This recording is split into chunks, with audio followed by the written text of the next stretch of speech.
Hi, my name is Madeline. I am a mom of two girls under the age of 3, as well as a homeowner.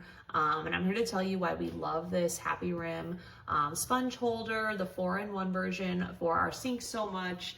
As someone who does a lot of cooking and a lot of cleaning, it is imperative to have good kitchen organization for me. So I think we use this a little bit differently than it was said to, but I really like this first, the brush holder right here. So the circle, it's really big, so there's a ton of space for different kinds of brushes, as well as a space here for a sponge. We keep our scrub daddy there.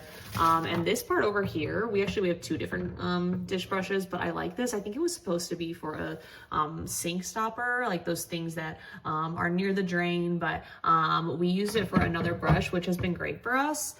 There's also this, this rail right here that you can put your dish rag on if you use those. We don't use those in our family or in our house, so I didn't have a purpose for that, but there's so many options for this. Also really easy to put on. So you can see back here, it's just adhesives that hook on. So really easy to do. And I would highly recommend this product to anybody looking to make their lives a little bit easy and provide some of that kitchen storage.